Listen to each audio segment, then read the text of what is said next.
just thinking about, we've sort of touched on what is anxiety, we've touched on some acute and chronic treatment options, and also some barriers to that management. But I think, as we see over the last 1 to 2 decades, obviously the prevalence of anxiety-related disorders has increased. But that by and large also means that the prevalence or the need for people to support someone that they know with an anxiety-related disorder has also subsequently increased. I suppose, can I throw to the panel about their experience and things that they've found have been really effective, or things that they may have wanted to impart on carers, friends around them that would have assisted at the time?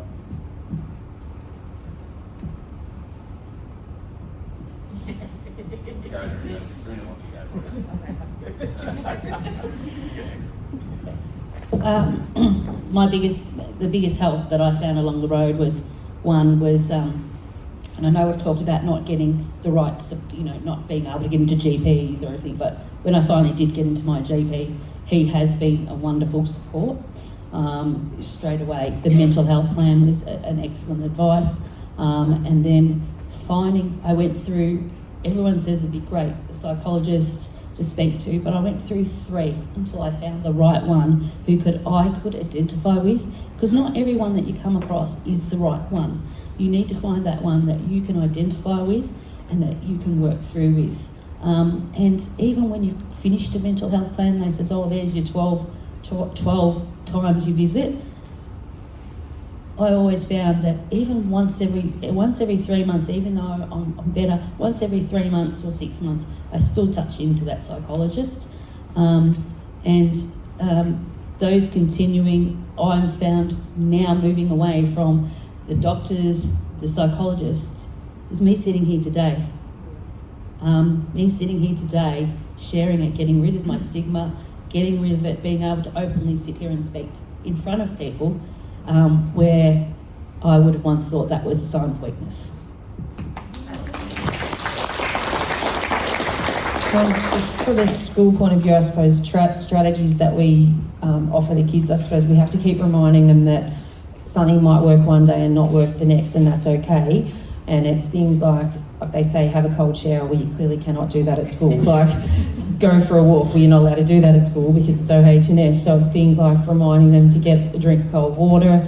We've had a couple of instances where kids are having panic attacks and it's literally just sitting with them and breathing deeply and not even talking to them, which for me is very difficult. And just trying to breathe through it with them. And then once you can see them kind of relax into it, I just start asking random questions and try and distract them. It's that distraction, so whatever it is that's caused the panic attack, hopefully they forget about that or it moves away long enough that they can kind of get themselves together. School's really difficult because then they're expected to be shoved out the door and be ready to learn, and that sometimes isn't always an option for them. But there's so many different things that you just need to continue to try and be aware that, like I say, one day it works and the next day it doesn't.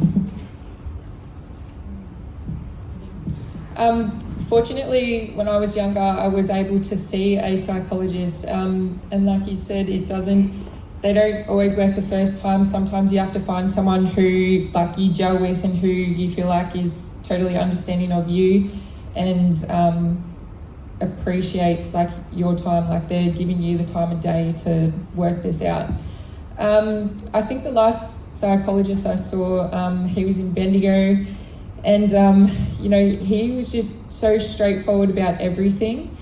And I think for me, it's not just learning about yourself and how you are when you're feeling anxious and how you react, but also learning a bit of, if you can be bothered, but learning a little bit about the human biology and how, as humans, we react. And I think a lot of anxiety is flight, fight, or freeze. You just got to go it's not always me. I'm a human. I'm programmed to react like that. Post going to a psychologist, they give you the tools and you've got to use them. That's what they're there for. And you have to be proactive in that. I know the last time I saw this psychologist was probably, I think it was the second last lockdown of COVID, and I was just like everyone, just absolutely over it, and just felt so mentally exhausted and so like just socially just so exhausted from everything, and so overwhelmed. You know, like there was no good news coming out of anything, and obviously going in and out of lockdowns, it's like you're busy one week and then you're at home and you're like, well, what do I do now? And part of anxiety for me is like, oh, I've got to keep myself busy. If I'm not doing anything, then I'm not being productive.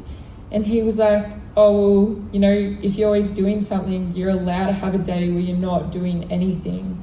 And from that, he also said, with any emotion that you feel, even if you have a good emotion or you have a bad emotion, or you've had a good day, you've had a bad day, at the end of it, just say, you know what, I had a shit day today, and that's okay.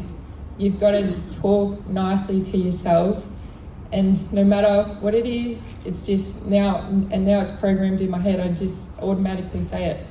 Today was bad, but that's okay. I'll get up tomorrow. Tomorrow will be different. So it's using the tools, using them proactively, and going back to them. Yeah. Before I quickly throw back to Trace, if anyone does have a question or a query that they would like to pose, Jazz has got a couple over there. We'll do a final run through before. If anyone has any final ones, please just pop their hand towards Jazz and he can grab them just before we get to the end of our night. I think that was just a great summary and really reflective of what we've been talking about tonight, which is that, yes, we as individuals can play a huge part in our own management, but also, you know, seeking out support of family and friends, but also, you know, professionals where needed is really important.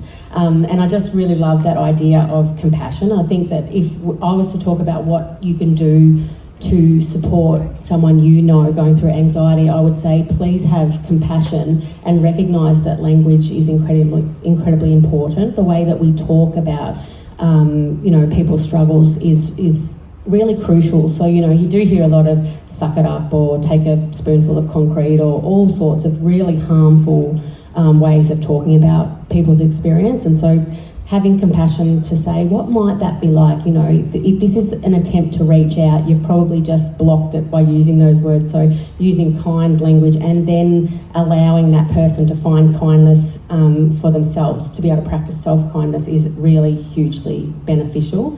Thank you for sharing all of that. I think that was really helpful. One thing that I noticed, Clint, in my work in the past has been that there comes a point sometimes where people do counselling and there's just not enough space. You know, that squiggle in their head is so full on that we start to consider medication as a part of the treatment.